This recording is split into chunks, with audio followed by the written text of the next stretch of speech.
Hey, what's up guys? Welcome to another video in which we are going to learn about abstract class and abstract methods in Java programming. So guys, an abstract class in Java cannot be instantiated, which means we cannot create the objects of an abstract class. This we are going to see with the help of examples. We use the abstract keyword to declare the abstract class. So over here, as you can see the example, there is a class called language, which we have defined it as an abstract class using this abstract keyword. It will have its own fields and methods.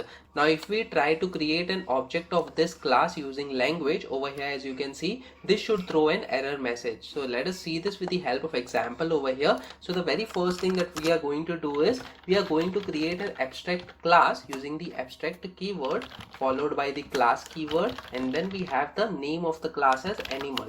Now guys, let us say we have its own set of fields and methods over here. So to keep it very simple, let's say we have string name as one of the variables. Now guys, let us say we want to create an object for this animal. So I'll just copy this and paste this in our main method followed by the object name, that is object animal, equal to new operator, and then we have the class name, that is animal, followed by open and close brackets. So as you can see over here, there is a red underline. It says cannot instantiate the type animal. So guys, since we have defined it as abstract, we cannot instantiate an object for this class. So if we remove this abstract, the red underline is gone. Now we can create the object. So guys, this is very important property of the abstract class. We cannot create object for a abstract class. Now guys, let us move to other properties. So over here, the abstract class can have both the regular methods and the abstract methods as well.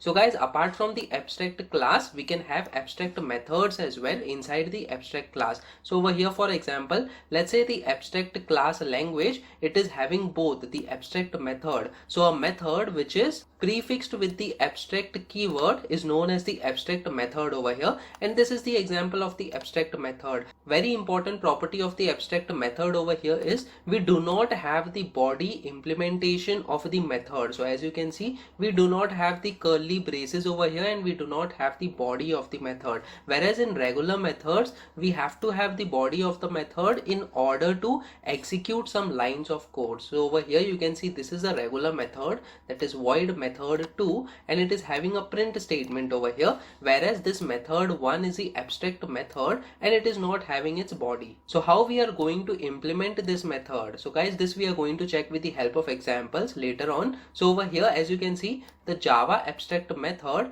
a method that doesn't have its body, is known as the abstract method, and it has to have a abstract keyword before we define the return type followed by the name of the method over here, as you can see. So as you can see over here, we use the same abstract keyword to create the abstract methods. So for example, we have this abstract keyword followed by the return type, that is void, and then followed by the name of the method. So if a class contains an abstract method, then the class should be declared as abstract. So guys, whenever we are having the abstract method inside a class, the class should also be declared as an abstract class. Otherwise it will generate an error. So let us check this with the help of examples over here. So I'll just remove this name property. What I will do is we will have the function, that is display. It is going to display the name, but we will make this method as abstract. So what I'll do is first I'll keep the class animal as the normal class without any abstract keyword,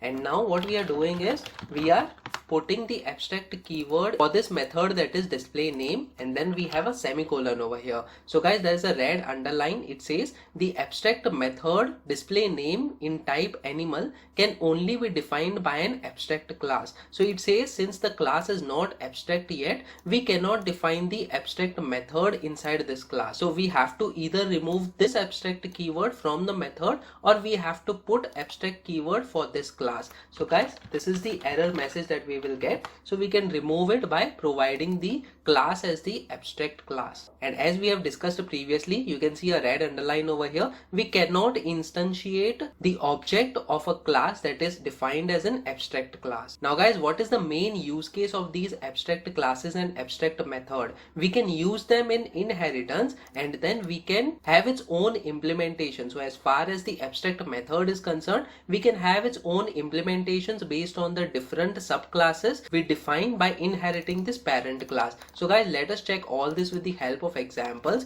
So what we will do is, first of all, we are going to keep this animal as the parent class, which is an abstract class over here. We will remove this abstract method, that is display name, and instead of that, what we will have is, we will have another abstract method with a void return type, and we are going to name it as make sound. So guys, this is the abstract method that we want to implement in different subclasses that is going to inherit this class. Now guys, different animals can make different sound over here, so it doesn't make sense in order to implement this method inside this animal class. So what we are going to do is, we are going to have different animals. So one of the animals is dog. So we are going to define a class which is dog, which is going to extend this particular parent class, that is animal. So I'll just copy this and paste this over here. So guys, as we have seen previously, the extends keyword followed by the class name is used in order to inherit the parent's class attributes. So over here we are going to inherit the make sound function inside this dog class. So over here we are going to have the curly braces, and then guys, you can see the red underline over here on the dog. It says the type dog must implement the inherited abstract method animal.makeSound. So as you can see, since we are inheriting the animal class, this method, that is make sound, is also coming inside this class, that is dog. But this is defined as an abstract method, and we have to implement all the abstract methods that are present inside this animal class, which is a parent class. So guys, what we will do is, we go over here and then we say add unimplemented methods. So it is providing us with the void make sound method, and over here we are going to simply have a print statement, and over here I will have the string that is bark bark. So guys, the dog will make this particular sound, that is bark bark. So another subclass that we are going to define is cat. So we are going to have class followed by cat, which is again going to extend the animal class. So over here we have extends animal, and then again we have the red underline over here. It says the type cat must implement the inherited abstract method animal.makeSound. So again we are going to implement the same method over here, but we are going to have a different string for this class cat. So what we are going to have is, we are going to print, instead of bark bark, we will have meow meow. So guys, by this I hope you have understood why we use the abstract methods over here. That's because it doesn't make sense sometimes in order to implement the same method in one particular way. But there might be many different classes, like you can see we have class dog, we have another class cat, we can have more animal classes, and their own sound can be implemented using this make sound method. Now how do we call these make sounds over here? By simply creating the objects of these class. So over here what I'm going to do is, the very first thing is, we are going to create the object of the dog class. So we have dog object equal to new operator, and then the dog class name. And then guys, for this dog object we can call the make sound method. So dog object dot make sound. So what this will do is, it will call the make sound method of this dog class which we have implemented, and this string should get printed. So I'll just save this file and try running this code. So as we can see, bark bark is getting printed. Now guys, in order to call the make sound of the cat class, we can create the object of the cat class over here. So we are going to have cat class name followed by cat object, it is equal to new cat, and then again we can use this cat object dot make sound in order to call the make sound function of the cat object. So I'll just save this file and try running this code. So as we can see on the second line, we are having the make sound method being called for this cat object, where we had declared the sound of the cat. So guys, this is the main functionality of the abstract class and abstract method in order to achieve abstraction in Java. So guys, that's it in this video. Please make sure that you practice on your own so that you get different outputs based on your different inputs. Also make sure that you like this video so that it reaches to more people, and subscribe to this channel so that you get the notifications on upcoming videos as well. The next video that we are going to talk about is interface in Java programming. So stay tuned.